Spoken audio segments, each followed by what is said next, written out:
That jingle is pretty catchy. I can't help but notice that some of the delegates actually move and shake whenever we hear it. Welcome back. Bienvenido de vuelta. Bienvenue. I hope that you stretched, that you had your lunch, perhaps you had dinner, but thank you so very much for sticking and staying with us. Now, to close off the very rich discussions we've been having since this morning, we have our high-level session that will take place right now. And the title is Social Protection and Inclusion to Strengthen Community Resilience. The organizers for this high-level session are the International Federation of Red Cross and Red Crescent Societies, IFRC, the Global Network of Civil Society Organizations for Disaster Reduction, GNDR, Pan American Health Organization, or PAHO, the Economic Commission for Latin America and the Caribbean, ECLAC, and our esteemed moderator for this high-level session is Roger Alonso, Head, Disasters, Crises, and Climate Unit, International Federation of Red Cross and Red Crescent Societies, IFRC. Do enjoy.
Hola, buenas tardes. Me llamo Roger Alonso.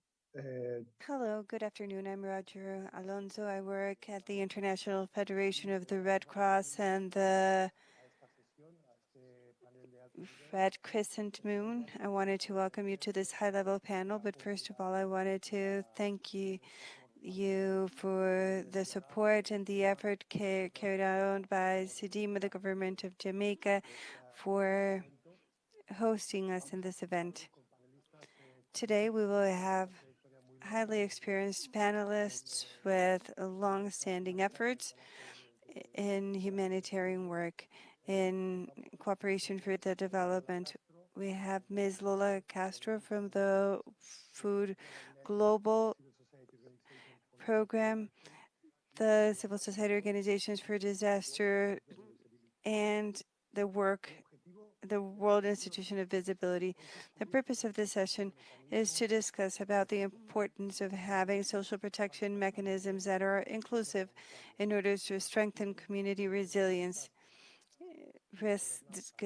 disaster risk management and governance, particularly in complex contexts where communities are affected due to the composite effect of several events taking place at the same time. According to recent figures, and at ECLAC, the region of the Americas and the Caribbean have been more strongly affected worldwide regarding reduction of economic production. The expectation is that recovery will be slower in years to come. The countries who are already fighting against prolonged social and economic issues and climate constraints and high levels of poverty, the expectation is to have improved economic impairment. 12 to 16 years of backwardness in the region in the fight against the poverty. 23.7% is the figure of poverty that will reach Latin America and the Caribbean, and extreme poverty, 12.5%, similar percentages to those we had in the past, such as 2000 or 2008. Just like we see with food security, women are those with the highest prevalence of poverty. We see a type of inequality that 17.4% of the population were hungry, according to the FAO predictions, but the figure will reach 69 million in 2030. It's a huge increase without considering the direct impact of COVID-19, where I insist that there's full imbalance because women suffer even more. In the region, the impact of social economical crisis due to COVID are bringing down any gains reached in past decades. For the future generations, there's worsening of social and economic welfare in ways that we have not yet fully understood throughout the different sectors, especially related to health, food security, education, as well as loss of employment, finance, tourism, just to mention some of the most relevant. This phenomenon becomes even worse due to the composite effect of climate change and the disasters that are all simultaneous. Last year, we had a clear example with the arrival of hurricanes Eta and Iota by the end of the year, with high impact on many of the region's countries, with more impact on Guatemala and Honduras, but it reached many other countries. The definition of social protection mechanisms vary from one source to the other, but the final objective is always the same: to have policies, instruments, and programs that will protect the people who are more vulnerable from the impact of crisis and shocks. To have social protection systems that are well established is an affair of human rights that aims to promote the right to well-being, life, and livelihood of people. As humanitarian organizations that many times act whenever there is a gap or an absence of protection systems, we advocate to establish social protection mechanisms that are inclusive, to reduce poverty and to improve people's well-beings by reducing vulnerability and the capacity of resilience throughout the communities. We have seen responses to the COVID-19 pandemic, but because the countries have established different social protection measures to palliate, in several cases, even partially, the effects of the crisis. We hope these initiatives continue and further develop, that the social and economic pillars response is further developed so we can try to reduce the gap that we can see will create 10 to 15 years of backwardness.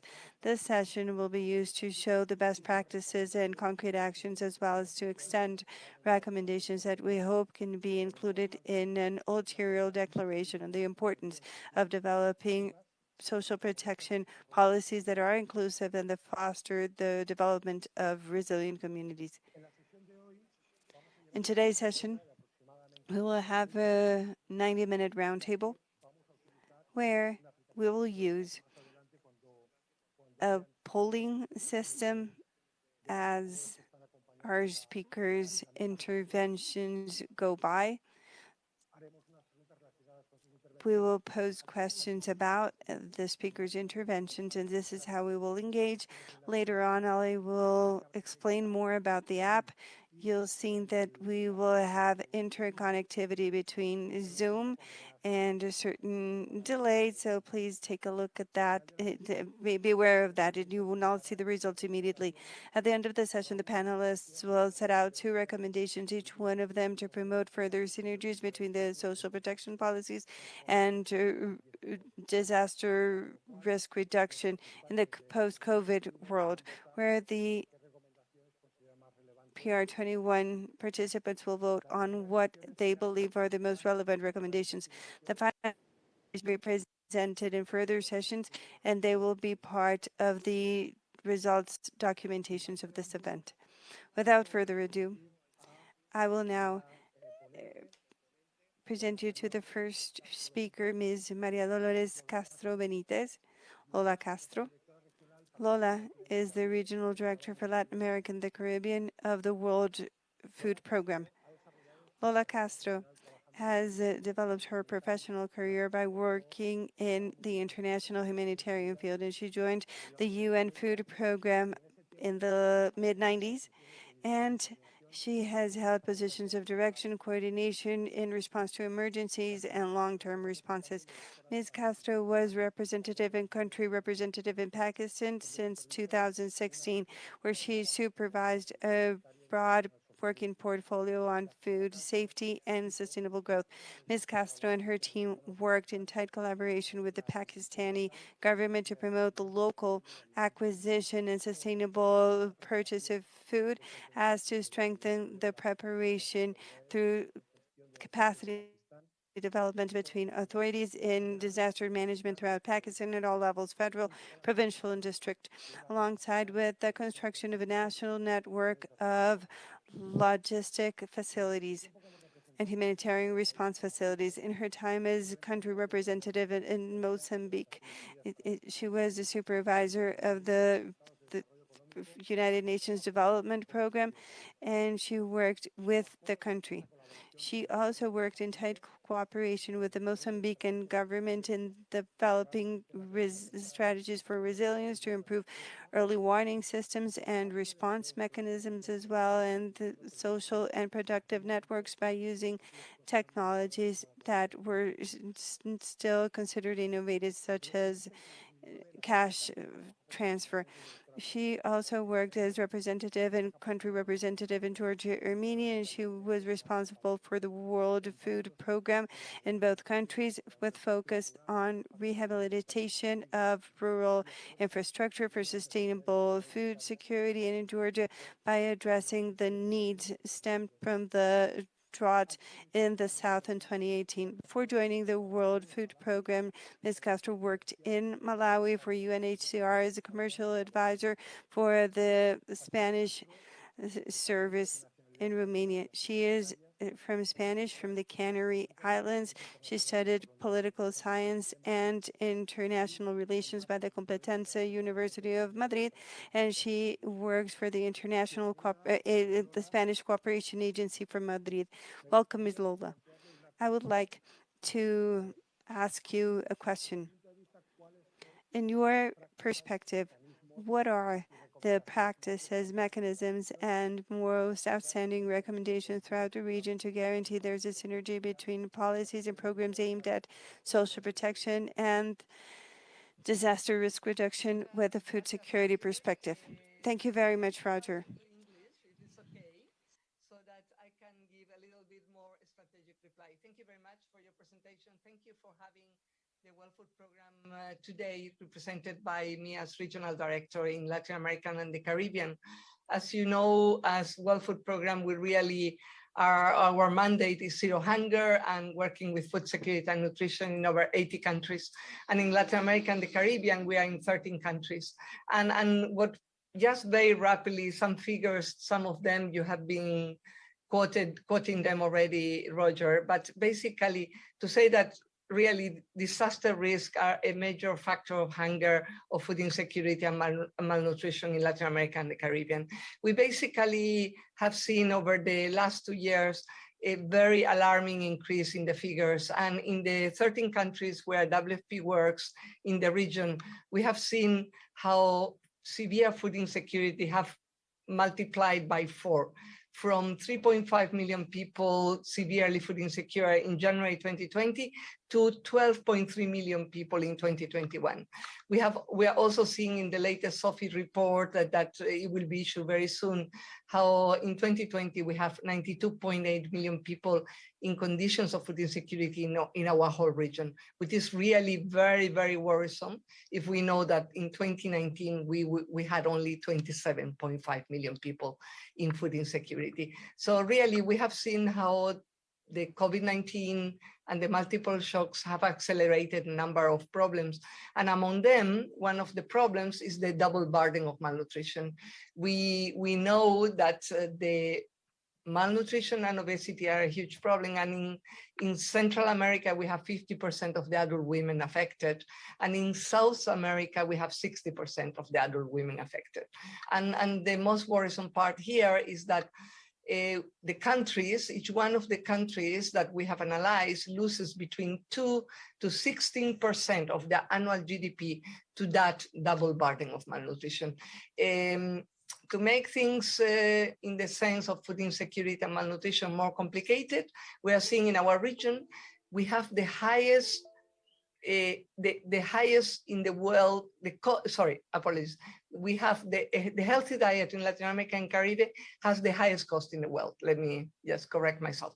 It is $4 per person per day. And this means that, in fact, 104 million people a day in the region can go home and cannot eat a healthy diet. So this is to put a little bit the situation on food insecurity and nutrition. And with that, we also see in our region how you mentioned them, serious shocks and stressors come impacting the people food insecurity. And really, we really need adequate programs and policies to address these disasters and to address and enable a rapid and scale-up emergency response. That is what we mostly do with the governments in the region and the other actors. So to reply to your question, we see how in this region we have had a number and an increased number of social protection platforms that are a huge opportunity to really put the intersectorial approach and to reach zero hunger and malnutrition by 2030. We see some of these platforms that are short-lived. And we saw around 340 of these social protection schemes coming up during the COVID-19, and they reach around 326 million people, according to ECLAC. But we also know that they did not manage to fully contain the impact of poverty, and it's due to several challenges. The challenges of this platform are mostly coverage. They are not comprehensive neither, and they need to be adequate to the different needs and times.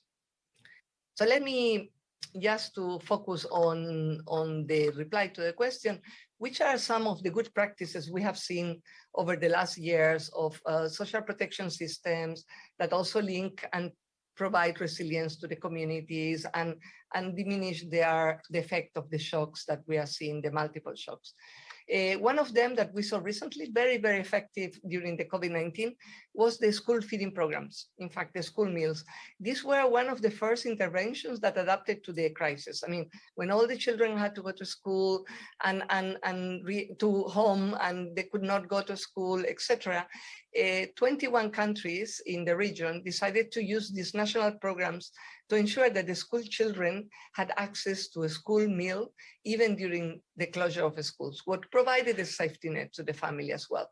And 17 of these countries also provided take-home rations, or some of them also decided to provide a voucher transfer or a cash transfer to the families. So by using these mixed approaches, they managed to maintain a healthy diet to these children that were now learning at home or were not learning, maybe depending on their ability to access the virtual platforms. So that's one of the good practices we have seen in the region over the last 2 years.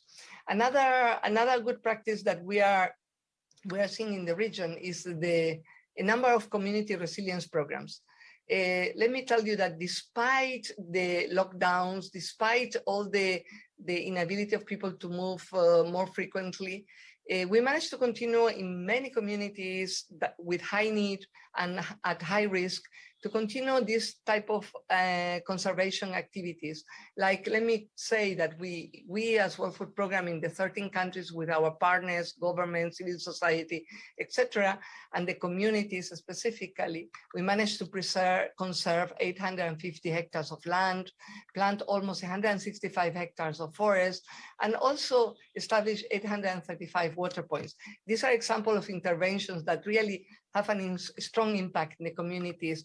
And one good example we have is in the dry corridor of Guatemala, Honduras, and El Salvador, where 32,000 people have been able to really reduce the impact and adapt to the impact of the drought and improve their livelihoods by creating assets and diversifying their income generation.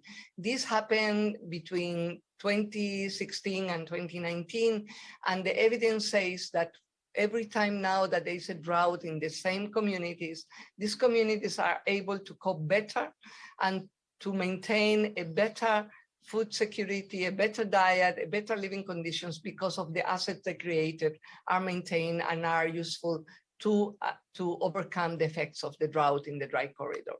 And a third one that it seems to be very useful and innovative is the approach of risk finance.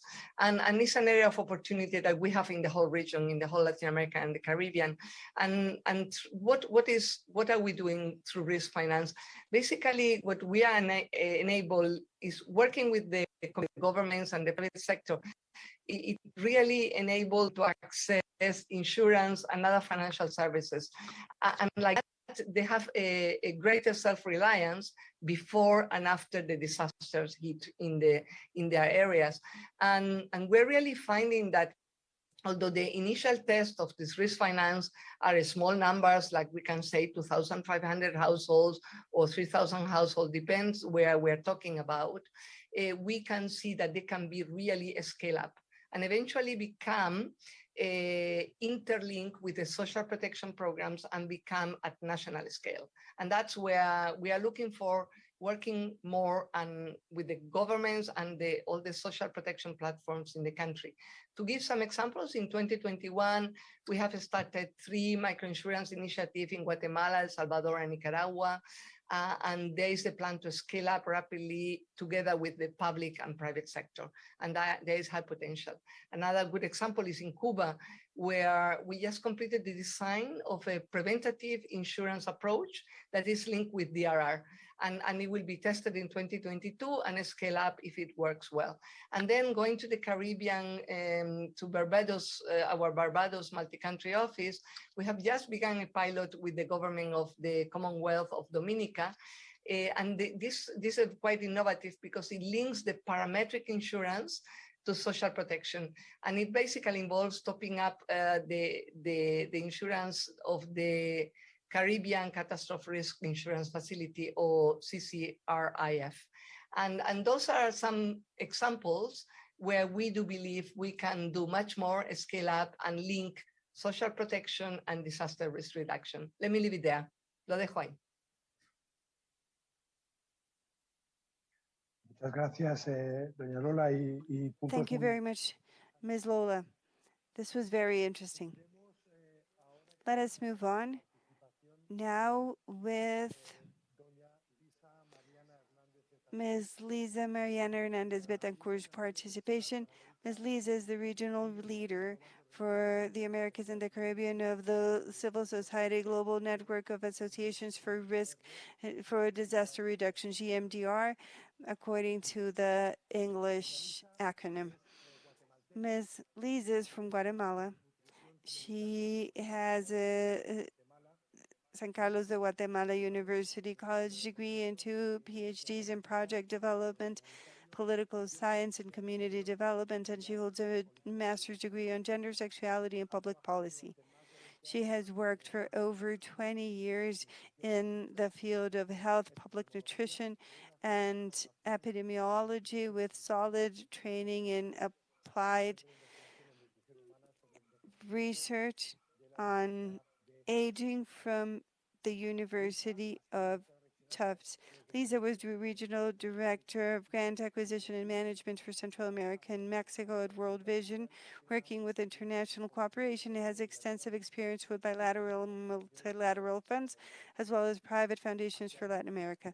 Currently, the regional leader for the global network of organizations of civil society for disaster reduction, with over 1,400 enrolled organizations.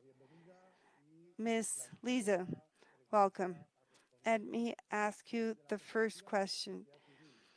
From the civil society perspective, What are the key factors to achieve integration between social protection, the reduction of disaster risks, and community resilience? How can there be an integration? What are the factors to integrate those three elements with more productivity? Thank you, Roger, for this opportunity. I wish to thank the United Nations for giving me the opportunity to join this high-level panel. To address your specific question, I will mention a few factors that from the civil society perspective add congruence and consistency to social protection, disaster risk reduction, and community resilience. Social protection can be understood, as we know, as policies and programs that aim to protect and prevent people from poverty, vulnerability, and social exclusion throughout certain life cycles, particularly for vulnerable populations. This morning we held a parallel session where we presented the positioning of persons with disabilities and the populations represented in women of the Caribbean working in the coastline or women cooperatives. And I think that social cooperation is tightly intertwined with the response of emergencies that aim to satisfy the needs of different populations affected by these shocks. Now, when we speak about the key factors in terms of to provide integration to the three topics already mentioned, I will bring up the first, which is that mechanisms should use information created at the local level. This is where the localization concept that is basically part of the Sendai framework echoes humanitarian work, where localization means to lead from the civil society perspective. Hence, the social protection mechanisms must be informed from the perspective of those people who are affected, from the communities, considering a systemic approach that has more than one interrelated variable in the process of providing a response to include different variables that will influence the creation of community resilience. This is what I believe is one of the main factors I can mention. The second is aimed at using social protection systems to respond to an emergency, where you provide both government, humanitarian stakeholders, and risk management stakeholders so they can act as allies. So the second factor I would like to mention is joint effort with key actors, local governments, faith-based organizations that we know that in regions such as Central America and particularly in Latin America, faith-based organizations have a large power to convene people in civil society, and we have to face the inclusion of the most vulnerable communities representatives, because when we speak of inclusion, we're speaking of a type of intentional inclusion where the different sectors and victims are also represented, because victims are a major sector. The third factor I would like to bring up is that social protection mechanisms must be continuous and stable throughout a crisis, and they should be clearly conveyed to beneficiaries. Whenever you provide these services with regularity and in a way that they can be predictive, the potential is to increase resilience in the face of emergency at the household, in poor homes and homes without access. So in order to build community resilience that is aimed at sustainable risk reduction, we believe that the social protection mechanisms must be continuous and stable, where the rules are pretty clear in the criteria of applicability, and the beneficiaries can be eligible based on criteria and not due to friendship or proselytism. We know that in our particular region, Central America and Honduras, we're about entering an election process in November. One of the social protection mechanisms characteristics is that they may disrupt the sense of assistance, and they can be seen as with a purpose of proselytism, and we cannot allow for that. A fourth factor involves the pandemic and the social economic crisis you already brought up, Roger, as well as Ms. Castro. The social economic crisis caused by COVID expressed the weaknesses and vulnerabilities of the political system, of the social protection system that we have in the region. It has proven the inefficiencies in the region regarding services and response and care mechanisms. So the fourth factor is that social protection mechanisms coverage considered within their ramifications the response to disasters. That is to say that it is organic, that it is no longer a responsive mechanism that as from everything we have gone through, they really become part of environmental planning, and that it's a mechanism designed for the proper implementation from planning to implementation. Finally, and you also mentioned this, Roger, and we should also talk about it from the gender perspective, which is one of our mandates as civil society. I would talk about feminization of poverty, and I mean that there's more exposure to poverty from women due to the high levels of precariousness, vulnerability, and insecurity they suffer as being subordinate to women in gender-based perspectives that is pretty stronger in societies such as Latin America. Feminization of poverty is not only lack of access to resources and the low level of decision that women have in Latin American society. So in order to build community and sustainable resilience, social protection mechanisms must aim for specific vulnerable populations. So young women who work and the mothers who work at home in the household go even further than just giving 1 hour of breastfeeding or the postpartum conditions. Mechanisms that truly support and promote that women are able to narrow down the inequality and gender gap regarding employment, access to education, and other basic services. I will leave it there, Roger, to be respectful of time, and I think I already mentioned 3 key factors important for Marcy, for Lola, and for the rest of the audience, because these are factors that can assist so we have more inclusive social protection mechanisms. Thank you very much. Thank you, Ms. Lisa. Yes, the feminization of poverty is indeed a major issue. And I was recently having a discussion with the gender protection team about the role of caregivers throughout the region. And there's still huge imbalance in the salary gap as well as that double working shift, because there's still women who have to take care of the children of the parents at home. Thank you very much, Ms. Marcy.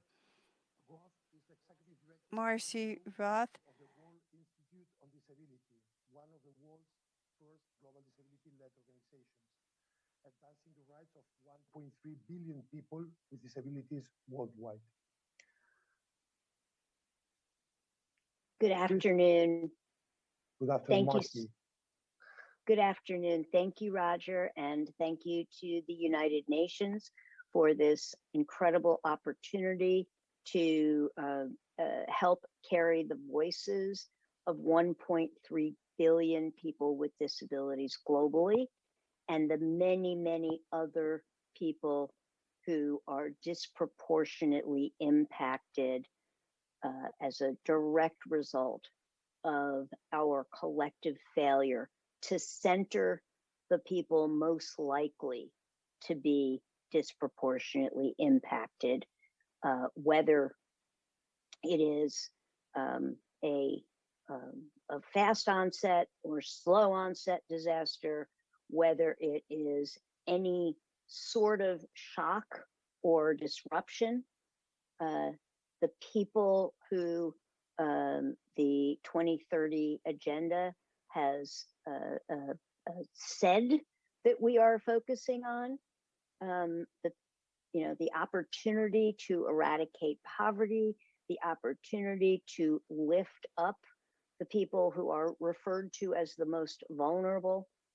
We have an incredible opportunity to, rather than use those words, rather than speak to what our aspirations are, we have an incredible opportunity to center those folks in all of the work that we're doing. Social protection doesn't mean, particularly for people with disabilities and for many others, it doesn't mean take care of us. It doesn't mean provide charity to us. It means nothing about us without us. In the great words of a US member of Congress, Congresswoman Ayanna Pressley recently said, the people closest to the pain should be the people closest to the power. The people closest to the pain are the people who should be closest to the power.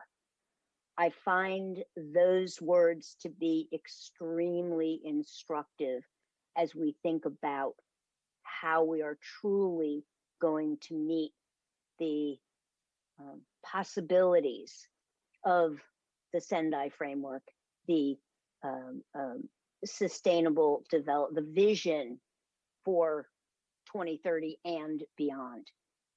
And so just yesterday, despite the fact that we have the United Nations has put forth an incredible disability inclusion strategy, that disability inclusion strategy, which identifies key pillars for inclusion. It identifies 15 indicators to help us to measure. Just yesterday, a minister of energy was unable to enter a COP26 event because they had not anticipated the accessibility of this individual. And as a wheelchair user, she was unable to get in. I share that example because until we focus on the resilience of all people, all of our communities, the communities that are most likely to be disproportionately impacted, we will continue to fail again and again and again. And in fact, there was a quote that I saw from this very unfortunate situation yesterday. And the quote was, well, they didn't let us know that they were going to need accessibility, as though it is the responsibility of the individual to tell people that accessibility, universal design, is something that we should all expect, especially when we've laid out those disability inclusion strategies that speak to the 15 different indicators of our progress. And so I raise this example because we are clearly still focusing on social protection and resilience as being something we do to people. We're still centering it on the responsibility of individuals to let us know that we want to participate, that we have something to contribute. There was a presumption that nobody would need accessibility at this meeting, not because there was anybody specifically trying to exclude, but I reflect again on this particular situation because this is what's happening in our local communities every day. We are making the assumption that the people who are the poorest, we're making the assumption that women, we're making the assumption that children, we're making the assumption that older people, that people who have a variety of accommodation needs, we are making the assumption that we don't need to plan with them. We're making the assumption that we move forward and you know, pretty much hope for the best. And so as I think about how we can move forward, I think about an example of some work that we've been doing. The Global Alliance for Disaster Resource Acceleration is a collaboration of disability-led organizations, corporations, foundations, NGOs. We come together to accelerate disaster resources where they're needed and when they're needed most. And so an example of this strategy can be seen in Puerto Rico, where we were able to match a disability-led organization, an independent living center led by people with disabilities, and a major corporate pharmaceutical company. And they are working together, not in a charity model, but they're working together to make sure that the whole community, the islands of Puerto Rico, are working together to disrupt the kind of assumptions about disaster risk reduction. They're working together to decrease the impact of disasters, not through a benevolence approach and not through a checklist approach, but rather as partners working together to strengthen the community. So in particular, we need to be focusing on the adage that is spoken by people with disabilities around the world: nothing about us without us. We need to shift our paradigm from thinking about people with disabilities and other people who are considered vulnerable. We need to shift the thinking that we are no longer liabilities, but in fact, with the right resources in place, we are powerful assets in every community. And so we have the tools, we have the expertise. Let's make sure that we move forward from this afterthought that just as recently as yesterday we witnessed, despite best intentions. And so in parting, I just, in this part of the discussion, I simply want to reflect that we in disaster risk reduction focus on building back better.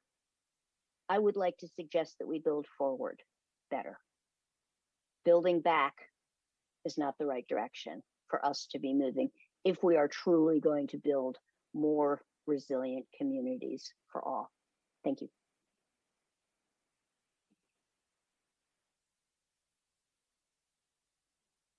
Thanks, Marcy. And yeah, really strong point on the passive exclusion when we are based on assumptions that we do not need to plan with the people who are the center and the focus of what we are going to be doing. Really powerful quote, nothing with us without us. Thanks for your intervention. I would like now to give the room for a question on Slido to the audience. I'm pretty sure that we're going to have anytime soon in the chat the link to the application. I'm going to shift into Spanish. Vamos a tener varias preguntas. Vamos a tener. We are going to make various questions. So, what are your key recommendations for the resolution of the community, to the recovery of the community? We're going to have 4 questions, 4 answers. So, governmental or non-governmental, the decision making, the voluntary needs, or the strengthening of public policies. You can choose any of them and maybe prioritize which are more important as recommendation, as mechanisms of social inclusion. I'm not sure if we have already shared the link in the chat.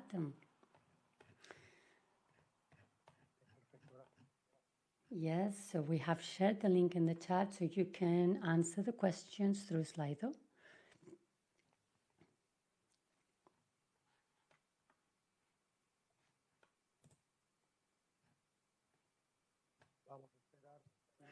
we're going to wait just a few more seconds so that everyone can vote and everyone can give their opinions. At the moment, sorry, there's a decalage between the image, but I think that the most articulation is the non-governmental organization. That's one of the key.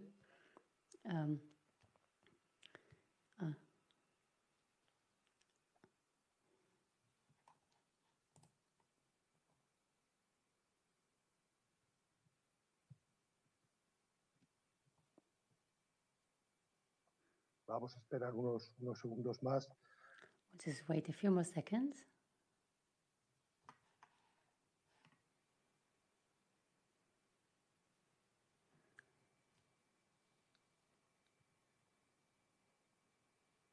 Y efectivamente, sí. And yes, the answer, the two key elements are the articulation between government and non-government actors. We have been listening to Marcy, who has been very strong in saying that we need to attend the people that we're working with, and we want them to be a part of the solution and not as a problem. And we have to stop having that, change our paradigm, change our mindset. And she was saying it in a very strong way that we have to think from locally. We have to think locally.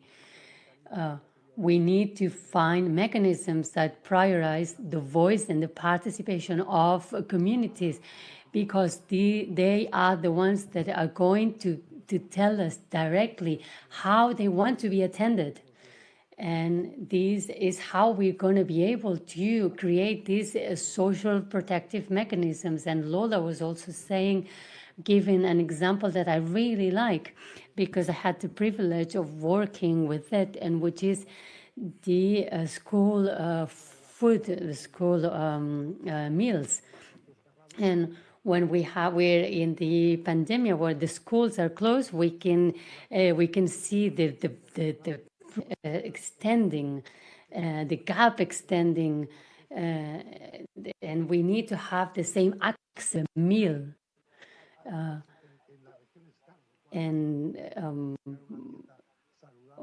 So too, that in the region we have a healthy diet for everyone, and that's accessible to everyone.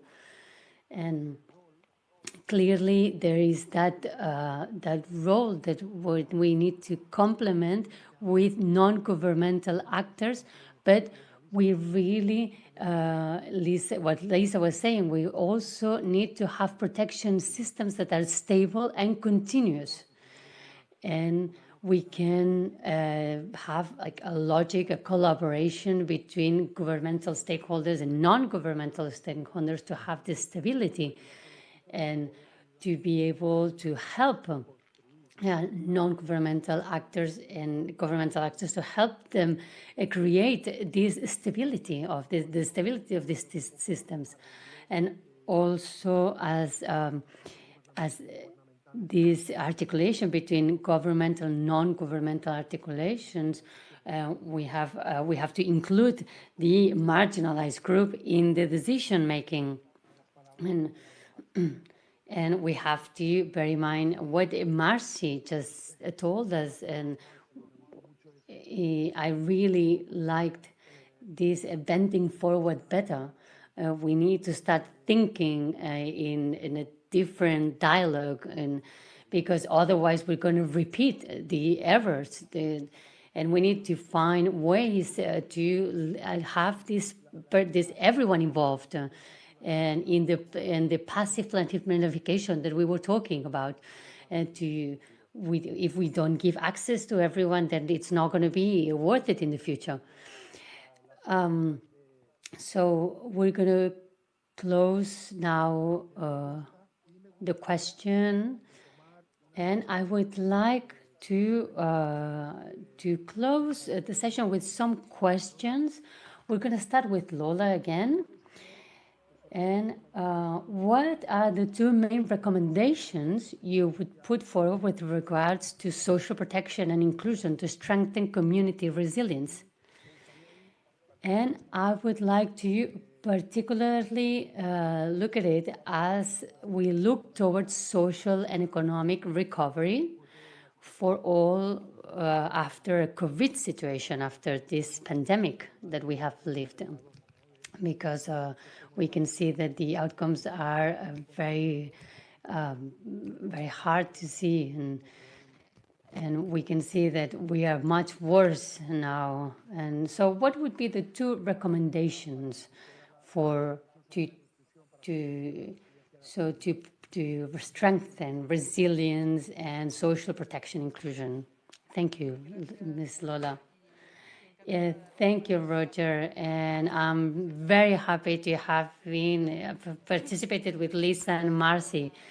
And now I'm going to speak in English.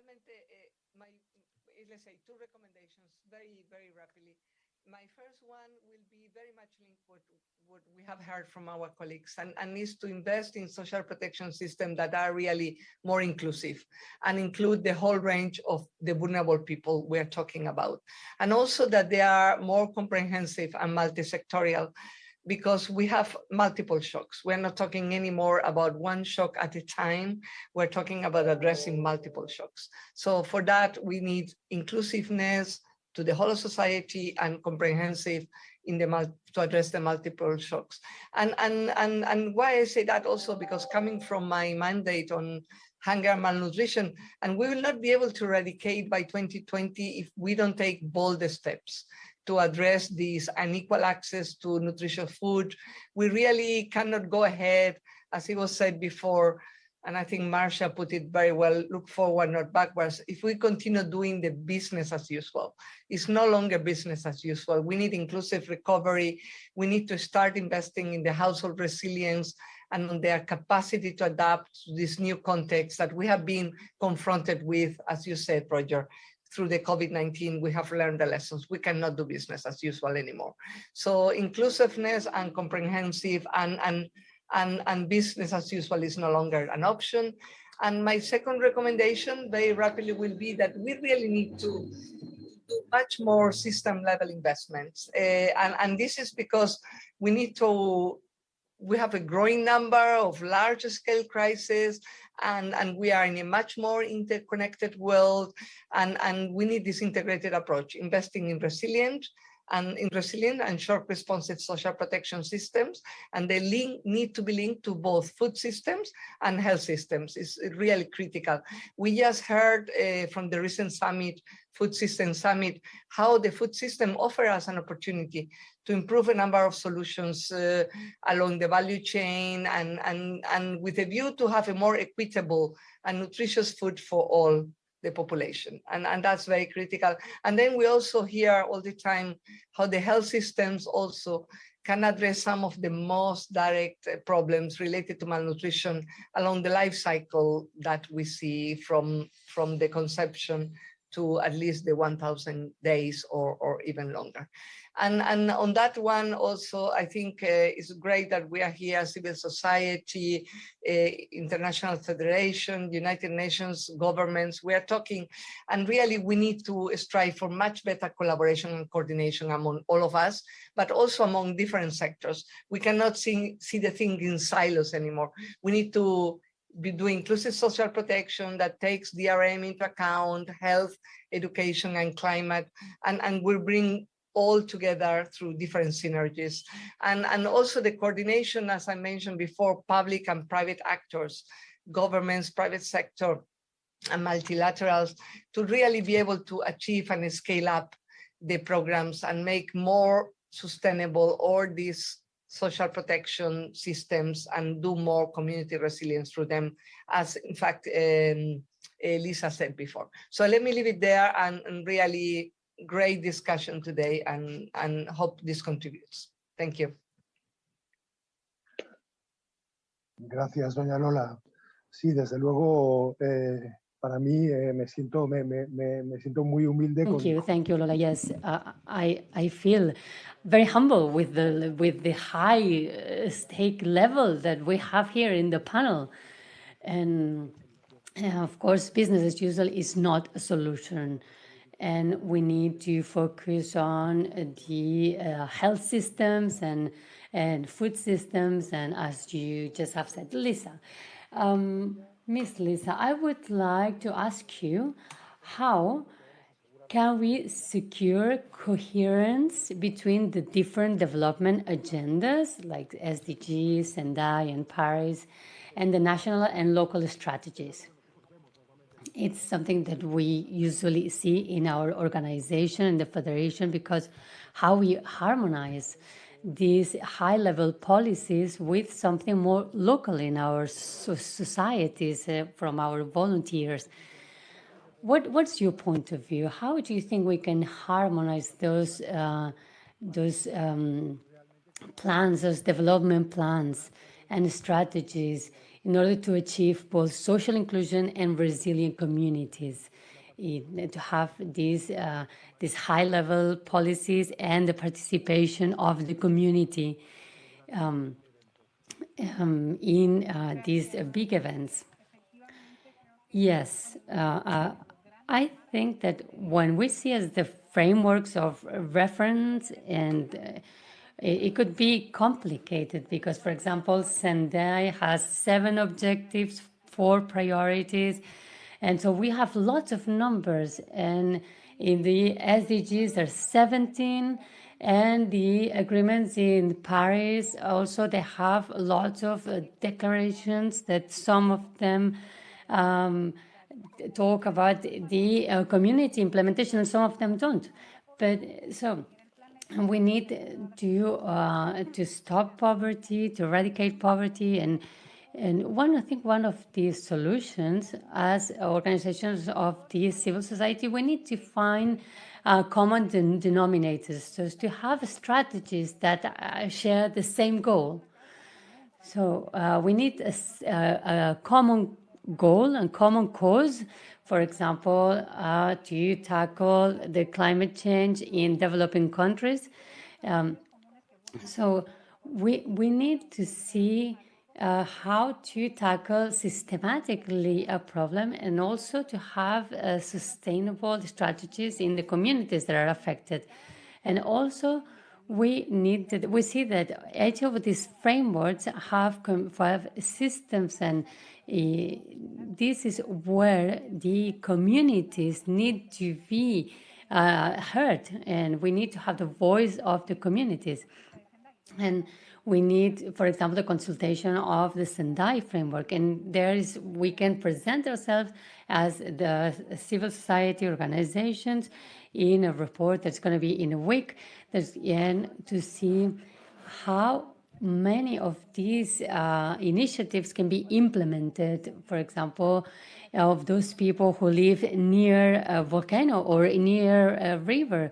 And as civil societies, we don't have that. And the important thing is to talk about how this mechanism of social inclusion are really inclusive, as Lola was saying, and to contribute to strengthen resilient communities, and which is the responsibility of academia, governments, and also the organizations and civil society. We need to have also a place. We need to collaborate, and in order to have just investments, fair investments, to close the gaps, and to work with vulnerable society, as Marcia was saying. Yes, they're vulnerable, but that doesn't mean that they cannot be taken into account. They can be taken into account from planning, and to have responses to risk. And it's with the same communities that contribute to these strategies in order to have sustainable strategies. And for example, also in post-COVID strategies, and as Lola was telling us, and we have seen in the fields how all these populations have been impacted. So I think collaboration is very important, and also to have a gender perspective and inclusion perspective, and also with those populations that we call vulnerable, but they have a lot of power and they have a very big voice. And this is where I'm going to end it here. Thank you very much, Lisa. Yes, I think we have very clear points of Liz to look for common denominators and that role that we have, governmental stakeholders and non-governmental stakeholders, to translate all these elements that we have in the frameworks, in global frameworks, in a language that allows us to work and that can be implemented locally as well. And it's also very interesting to see all this framework that we have the implementation at local levels and that we are taking them into account, and also the coordination. And there has to be a dialogue between all the parties, all the stakeholders, a constant dialogue, so that we are all in the same page, that we have the voice of those populations that are more vulnerable and that sometimes are forgotten. Miss Marcy.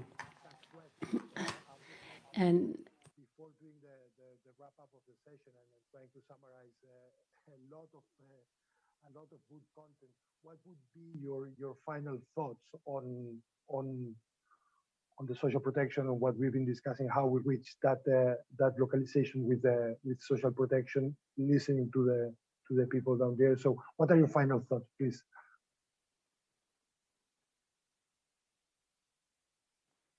I want to begin by saying how much I appreciate and respect the voices of Lola and Lisa and Roger and so many other people who've made the time to be with us today and to really think about these issues. And I'm going to take a moment and talk about what I mean when I say build forward better. So when we think about disaster risk reduction, what is it that will actually accrue to better outcomes for people and communities? Well, so how do we improve our ability to deliver information to people? Information has to be accessible and it has to be actionable. It's not enough to provide information. The information has to be usable by the people. So whether it's alerts and warnings, whether it's mitigation, whether it's the information that they need in order to be able to take personal protective measures, there is no downside to everybody having access to information that they can act on. Our communities will be more resilient when more people are able to take those personal protective measures.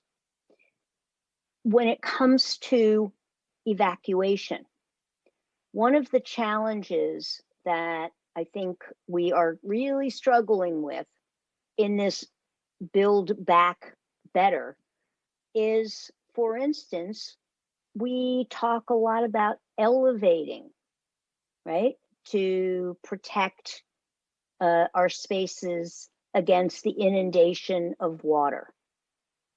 But when we elevate, many people are not able to take advantage of that elevation. And so rather than solving a problem, we've actually created a new problem.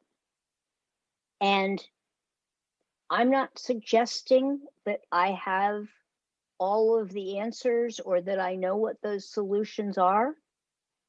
But if we're going to build better, we need to figure out how we don't create unintended consequences.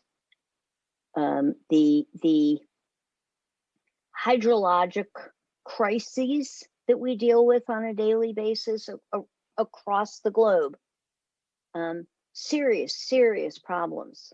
I don't have to tell the folks who are here today, but we can't just simply lift everything up and let it go by underneath us. That leaves lots of people behind.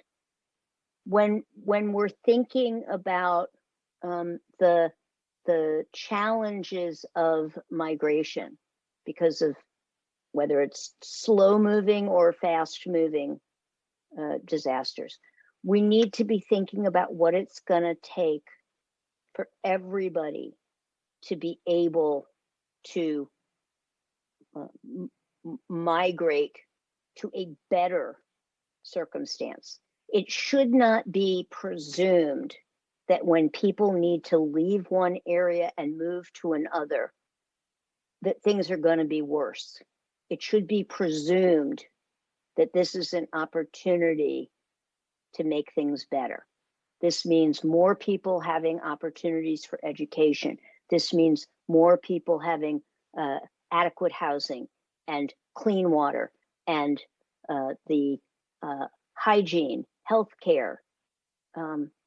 If that were a standard that we wouldn't settle for any less than,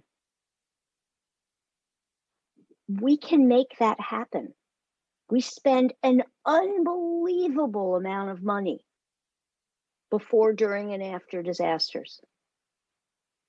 And yet we don't spend that money with the absolute commitment that this is an opportunity to do things better.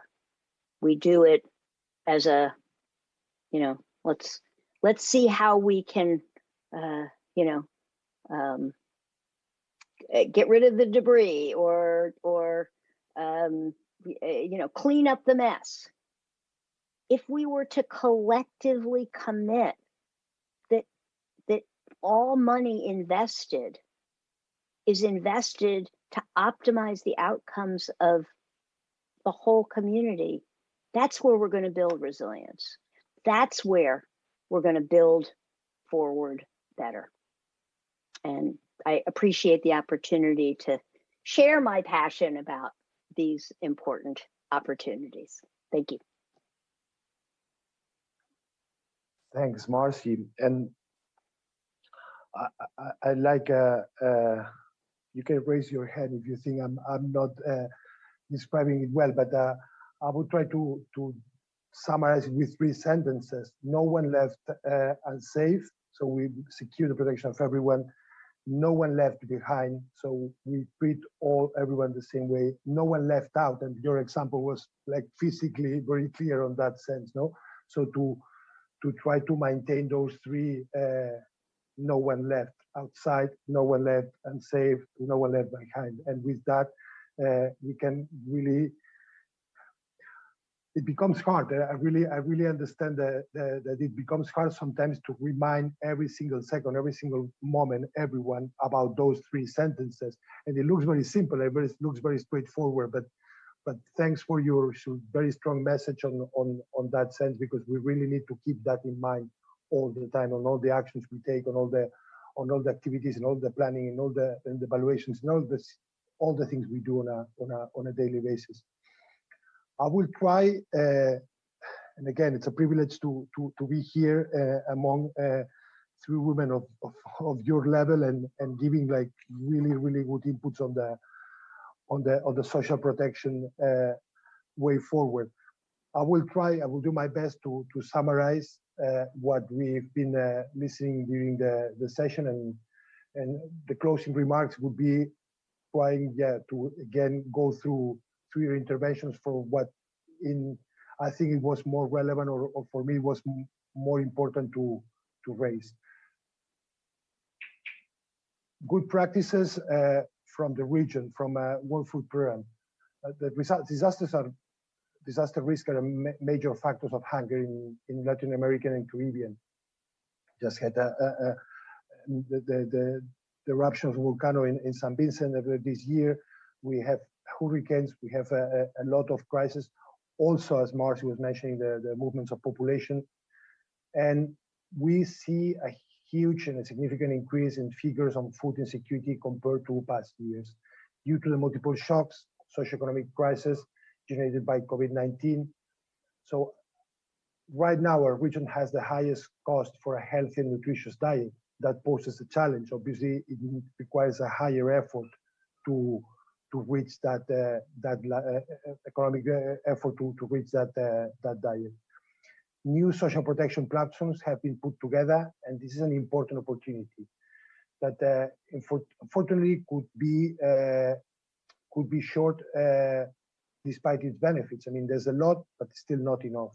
If they are not really strengthened, they need, and again, I'm linking to what Lisa was saying, sustainable social protection systems. They need to be adequate and expanded to meet the current population needs and times. And again, I mean, it was very clear, usually it's not a solution. We are not in what we were. We were not even before, but now it has been a quite big eye-opening that we cannot keep on going the same way. One of our first interventions to be successfully adapted to the crisis were the school feeding programs. And again, loved that example because I've been doing that in my past, in my youth, and I think it's brilliant how such an important program can be easily and quickly adapted to a new reality. The community resilience programs that were developed despite the lockdowns and able to be preserved through community gardens, for example, that were maintained during the pandemic, adapted and became an option to diversify the livelihood source of the dry corridor. Another topic that I really liked was the risk finance, and more we talk about early action and forecasting and trying to handle the risks in a different way. And that's another option, that's another opportunity. Lola was very clear on that, by enabling these key stakeholders and communities to access financial services, to increase the self-reliance. There is an opportunity to scale up and test in 2022 in the Caribbean, linking to parametric insurance with social protection programs. Thanks Lola for brilliant examples, and I highlight those three, but it was a really good session, or really good intervention on very clear actions that how have been adapted and how have been changed to the new reality. Doña Elisa, me gustaría, y lo enumeró de una manera muy estructurada, esos 5 factores clave para el éxito de los mecanismos de protección social. Ms. Luisa described the 5 elements important for social protection. First of all, social protection is intertwined with the reduction of disasters, and it should aim at people affected by the shocks. Mechanisms, in order to be successful, should be located and informed locally so they can become effective. Likewise, they must be conditioned according to the emergency and include the key stakeholders. We must act in tandem with the civil society or faith-based organizations, which in my case, since I've worked in other regions, these are pretty significant and relevant organizations. Regardless, their faith and their level of capillarity is huge because they actually work at grassroots level. They must be stable, continuous. They should communicate the cost for the beneficiaries. If they're predictable, they will allow to develop resilience. The rules must be clear. We need to have applicability, screening criteria that are free from corruption, that prevent propaganda that may lead to misinterpretation or to alter the sense of the whole purpose. Fourth, the social economic crisis has reinforced the social protection mechanisms. out there. We must consider as part of planning for disaster response that gap, that aspect that has not yet been fulfilled, because in the future we need to learn, we need to be capable to understand what has happened, and we need to be capable of creating a bridge. Finally, and once again, reinforcing on underscoring the group mostly affected by the pandemic, that we must be more inclusive and address the lack of access to resources. So we need to build gender-based mechanisms that will allow us to narrow down the salary gap, the gender gap, the caregiver gap, or access to employment from all sorts of elements. Marcy, I'm going to switch again to English, sorry, because the notes I was taking were in the language of the intervention. She has been very clear on a disproportionate impact of disasters in people with disabilities. And what we have ahead is an incredible opportunity to eradicate poverty, to center out our efforts. And it doesn't mean to go and perpetuate ourselves in a charity approach, or that we take care of you guys, or we take care of the, no, we do it together. The people closest to the pain should be the closest to the power. I love that quote. It's very clear and very straightforward. Despite the efforts being carried out to inclusiveness, there is still exclusion in place. There's a passive exclusion. If we cannot include everyone, community resilience will not be successful.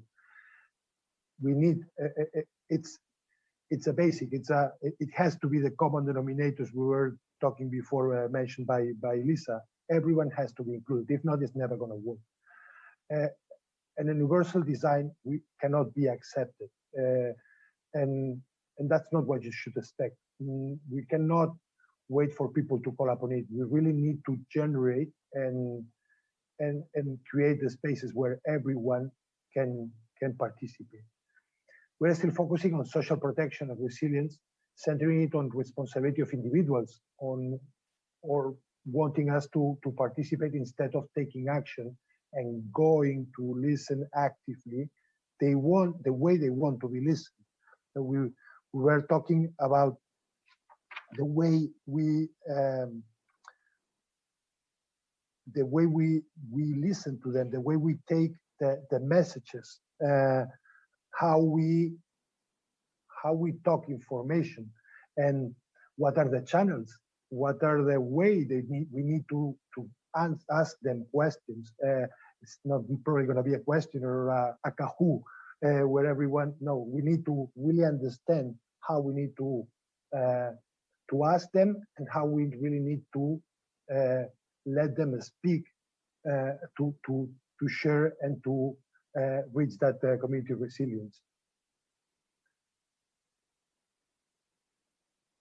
I like a very clear example of innovative partnerships like the one established in Puerto Rico with a pharmaceutical company to ensure that the entire community are working together to disrupt assumptions of DRR. How they work together to strengthen the communities, in this case with the private sector, shifting the paradigm that disabled people are a liability. We have the tools to shift from an after thought to participant and stakeholders for DRR planning. So we really need to change and that paradigm, and we have the tools on our hands. We just really need to take it seriously. Recommendations from Doña Lola Castro: invest in inclusive social protection systems, more comprehensive to address multiple shocks. Take bolder steps to secure access for all. Business as usual is not longer an option. Do investments at system level. We need a more integrated approach to invest in resilience. We can no longer work in silos. Social protection that brings together climate, health, disaster management to achieve and scale up the programs in place. Doña Lisa, buscar los denominadores comunes de los marcos para operacionalizarlos. Llevar a cabo acciones que permitan lograr metas. Carry out actions that will help us attain common goals every actor plays a role in creating cooperation mechanisms to narrow down the gap so that with inclusion we can all engage in coordination with the communities to achieve the goals. Information must be accessible and usable to the people. There is no downside to it. Resilience will increase when people are able to take protective measures, when they understand what are the protective measures they need to take on their terms, on their language. If we are to build better, we must ensure that these solutions don't increase or worsen current situation of the people. We must stop assuming that displacement is going to worsen current situations and appreciate it as an opportunity to do things better. No one left behind, no one left unsafe, no one left out. Thanks again to all of you for this lovely afternoon and the exchange of opinions and the good level of your interventions and clear messages to improve the social protection in our region. Thanks, everyone. Gracias, Roger. Thank you. Thank you Adiós. very much for the opportunity. Be safe and well. Muchas gracias por la oportunidad. Thank you. Gracias.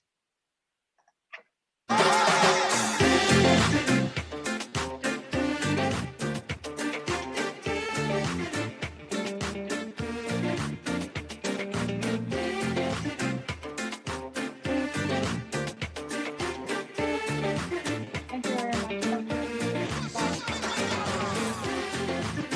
Gracias, Roger. Ya nos encontramos un día. Mucho gusto, Marcy. Nice to meet you, Marcy. You too, let's work Gracias, together. Roger Alonso, Nice to meet you Head all. Disasters, Let's all work Crises together. and Climate Unit, International Federation of Red Cross and Good job, Red Roger, Crescent because- Societies, porque no éramos fáciles, ¿eh? IFRC. Thank you so very much for moderating our very final Muy session bien, Roger. for this afternoon. The biggest takeaway for Roger, me excelente. to all the delegates here is when they said, building forward better. We're not trying to build back better, but instead we are trying to build forward better. We thank all of our moderators, speakers, panelists for their contribution, not only on day 3 today, but also on days 1 and 2. The more you listen to them is the more you hear the themes and the words: inclusion, accessibility, accountability, increased capacity, investment, planning and preparation. But all of these things can only be done if there is strategic partnership and coordinated action. And the more you listen to them is the more you realize that they are aligned with the discussions that are taking place in Glasgow right now. Thank you so very much to the sign language interpreters, the English, Spanish, French translators. We appreciate your service. To the organizers, the Government of Jamaica, the Ministry of Local Government and Rural Development of Jamaica. I see the Minister, the Honorable Desmond McKenzie, in our company. Co-organizers, the Caribbean Disaster Emergency Management Agency, CDEMA, the United Nations Office for Disaster Risk Reduction, UNDRR. Thank you so very much. Continue the conversation using the hashtag. And finally, we know that we're having our panel discussions, and that's fantastic, but there are additional resources. So you can go to the webpage, RP21 webpage, or hop in, where you can get access to on-demand video, virtual tours, innovations, virtual booths, and more. From all of us here in Jamaica to all of you out there, we say thank you for joining us. Buenas tardes, buenas noches, bonne nuit, take care, good night.